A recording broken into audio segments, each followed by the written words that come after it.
I'm 31, and my life has been shaped by the hum of engines and the tang of grease. My identity was carved in the soul of our family's auto shop, a heritage I believed was destined to be mine.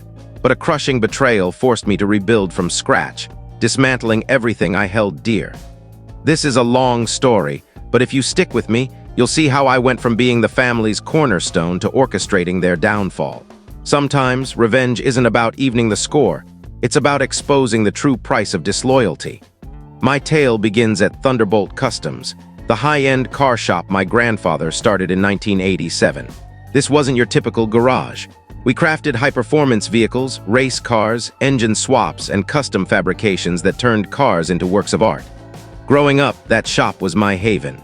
From the time I could walk, Dad brought me to the shop every weekend, showing me how to distinguish a socket wrench from a torque tool, decode engine diagnostics, and understand why certain metals worked better for specific builds. While other kids watched cartoons, I learned to diagnose engine problems by their sound and perfected the art of tightening bolts just right. By 12, I could solve mechanical issues faster than veteran technicians.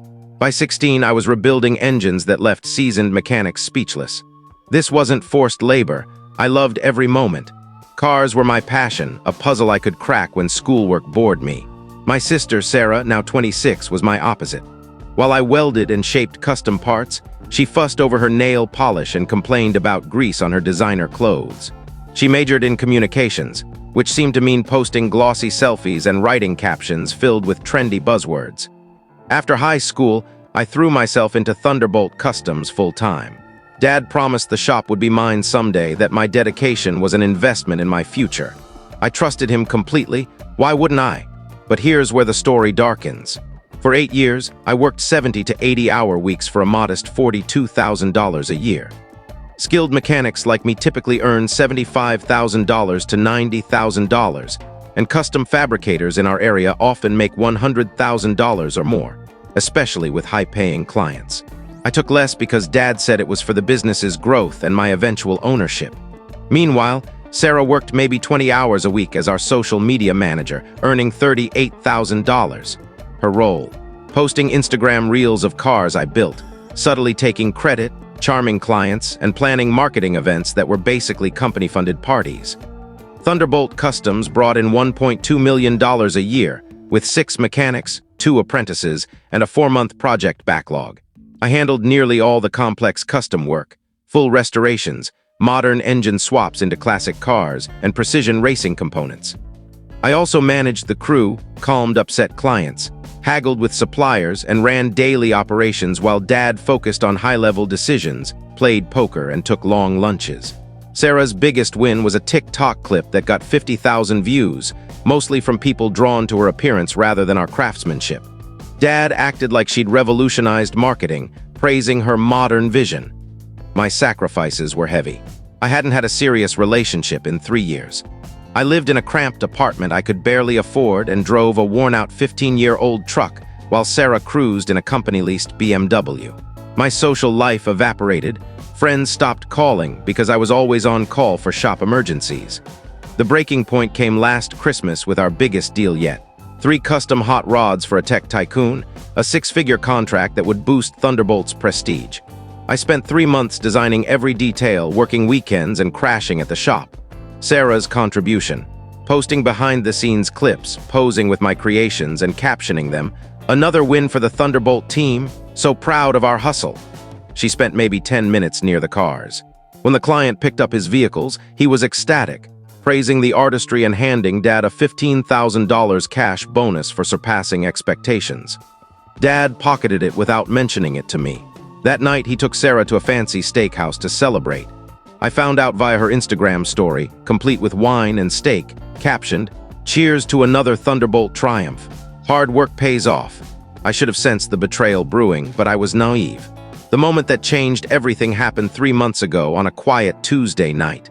I was working late, fitting a turbocharger on a client's Mustang, a job that should have taken 6 hours but stretched to 8 due to unexpected hiccups. Around 9 p.m., I needed the shop's insurance policy number for paperwork. Key documents were kept in Dad's office, usually locked after hours. That night he'd left it open. Searching through the filing cabinet, I found a folder labeled Succession Plan Private, tucked among old invoices. My pulse quickened as I opened it. Inside was a legal document outlining the transfer of Thunderbolt Customs ownership. On Dad's 60th birthday next year, 100% of the business would go to Sarah. Not a split share, not a partnership, everything. The shop, equipment, client list, and reputation I'd built. Worse, I found emails between Dad and his attorney spanning 6 months discussing how to secure Sarah's financial future and noting, Jake will be okay. He's got the skills to start fresh elsewhere. A section titled Staff Transition Plan detailed my termination 6 months after Sarah took over, citing that my salary would be too expensive and that Sarah needed to establish authority without my presence. They weren't just cutting me out of ownership. They planned to erase me from the business I'd shaped. I sat in Dad's office until 3 a.m., rereading the papers, my hands shaking. 8 years of grueling work, missed holidays, and sacrificed relationships were for nothing. They were stealing my identity, Jake from Thunderbolt Customs. Every major project, every client bond, every innovation was mine, yet they planned to discard me. I photographed every page, returned the folder, and drove home in a fog, my world shattered. For 2 days, I didn't sleep. The betrayal consumed me. Every work call made me want to scream. Acting normal at the shop was agony, knowing my efforts were paving Sarah's path. I considered confronting them, but waited for our monthly family dinner, Mom's lasagna, and quality time. I brought printed copies of the documents, tucked in my coat. Dinner was painfully ordinary. Dad talked about a vintage Corvette he wanted to bid on. Sarah showed off photos from a business trip to Vegas, clearly a company-funded vacation. Mom gushed about their upcoming Bahamas cruise for Dad's birthday. I sat there, knowing they were plotting to upend my life. After Mom served her apple pie, I placed the documents on the table. "Found something in your office, Dad," I said, voice calm. The room went still. Dad's face drained of color, Mom gasped, and Sarah's eyes narrowed, scheming. "Why were you in my office?" Dad barked, sidestepping the issue. "Needed the insurance number for a client. Found this instead." I pointed to the succession plan. "Care to explain why I'm learning about your retirement and the business transfer from hidden documents?" Silence. Mom sobbed quietly.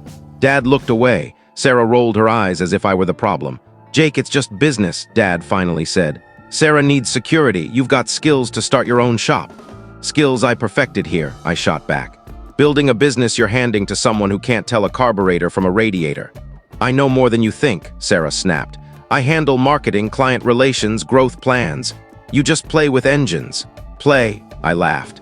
"I've designed 80% of every custom project for 5 years. You can't even check oil." "Jake, don't talk to your sister like that," Mom cried. "Your sister who's set to inherit everything I built and fire me 6 months later." The silence confirmed they all knew. "It's not personal," Dad mumbled. "Sarah needs to lead without interference." "Interference?" I stood, staring at them. "What's interfering is pretending this is strategy when you're stealing my life's work." "You're being dramatic," Sarah said icily. "It's Dad's business. He can do what he wants." "You're right," I replied, "and I don't owe it anything anymore." I walked out, never returning for another family dinner. After that, I entered a strategic planning phase. I refused to let anger guide me. For 4 weeks, I acted normal at work while plotting my exit. I documented every project I designed, every client review praising my work, every system I'd streamlined. I built a portfolio proving Thunderbolt's success rested on my expertise. I reached out to suppliers and subcontractors, longtime allies. When I hinted at going solo, their support was instant. "Jake, you've got my business if you strike out on your own," said our parts supplier. "You're the only one at Thunderbolt who gets it," our paint vendor agreed. "I've been waiting for you to branch out. You're the real deal." My ace was Ethan Reed, owner of Reed Performance, a rival shop 30 miles away. We'd worked together on projects, and he'd tried recruiting me for years.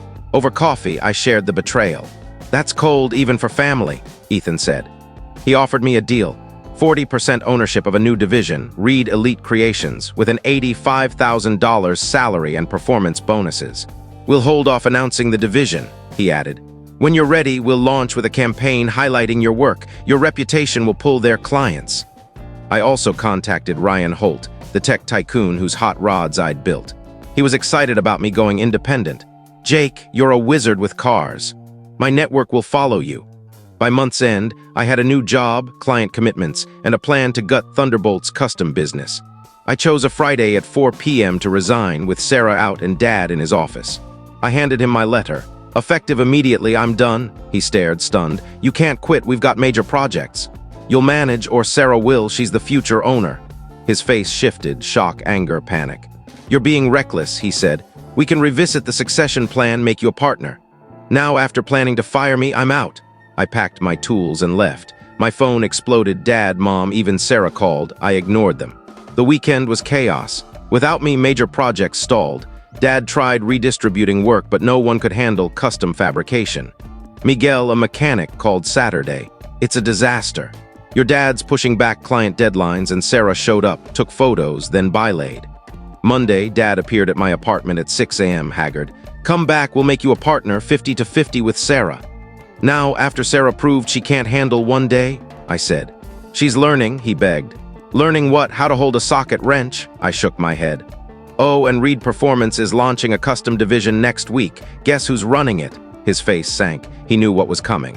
At Reed Elite Creations, I flourished. Ethan gave me cutting-edge tools, creative control, and a solid budget. Meanwhile, Thunderbolt collapsed. Miguel kept me posted. Week 1, Sarah fumbled client meetings, quoting a transmission rebuild at 4 hours. Week 2, she promised a supercharger build would add 300, maybe 400 horsepower, panicking when the client demanded specifics.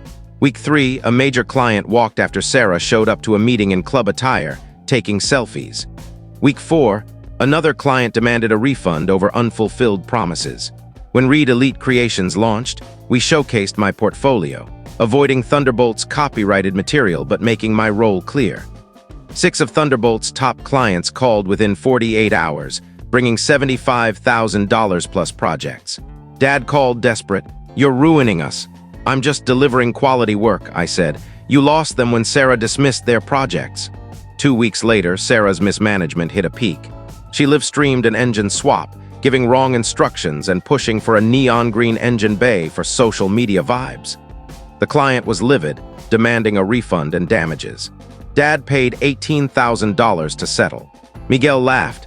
"She's banned from the shop floor now, stuck posting pre-approved clips." 4 more clients jumped to Reed Elite Creations. Thunderbolt's revenue plummeted 50%. Suppliers demanded cash up front. The final blow came when Sarah, desperate to save the business, spent $25,000 on an influencer campaign. They rented luxury cars, hired models, and produced a video of Sarah rebuilding an engine in designer outfits. The car community ripped it apart, calling Thunderbolt a fake shop.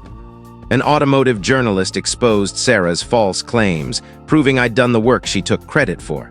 The article went viral, making Thunderbolt a joke. Within weeks, Thunderbolt was bankrupt. They laid off 4 mechanics, couldn't pay suppliers, and lost all major clients. Dad called, pleading, "Please, Jake, we're losing everything. Come back. You can have full ownership." "I'm sorry, Dad, but that's not my problem anymore," I said. "Sarah's your leader now." So, what do you think of this story? Do you agree with how it unfolded, or do you see it differently? Share your thoughts below. We'd love to hear them. If you enjoyed this tale, give it a thumbs up, subscribe, and hit the bell icon so you don't miss our next story. See you soon. My thoughts on the story: since you asked for my opinion, I'll share a balanced perspective. The story is a gripping tale of betrayal, hard work, and calculated retribution. Jake's, or Tyler's, in the original dedication to the family business, and the emotional gut punch of discovering the succession plan evokes strong sympathy. His response, methodically building a new path and letting his sister's incompetence unravel the business, feels like a justified reaction to being undervalued and discarded. The narrative paints a clear picture of a skilled, hardworking individual wronged by family favoritism and poor judgment. However, there's another angle to consider. While Jake's actions were strategic and not malicious in an overt sense, his departure and subsequent success directly led to the business's collapse, affecting employees like the mechanics who weren't part of the betrayal. It raises questions about whether he could have confronted his family earlier or negotiated a different outcome, though the story suggests their stubbornness made that unlikely. Sarah's lack of expertise and Dad's blind favoritism are undeniable catalysts for the downfall. But the story also hints at deeper family dynamics, perhaps jealousy or insecurity, that could have been explored to add nuance. Ultimately, I lean toward supporting Jake's choice to prioritize himself after such a profound betrayal. The story underscores a universal truth. Loyalty and hard work don't always guarantee fairness, and sometimes walking away is the only way to reclaim your worth. That said, the collateral damage to innocent employees is a sobering reminder that revenge, even when justified, can have unintended ripple effects. What do you think about Jake's actions or the family's choices? I'd love to hear your perspective.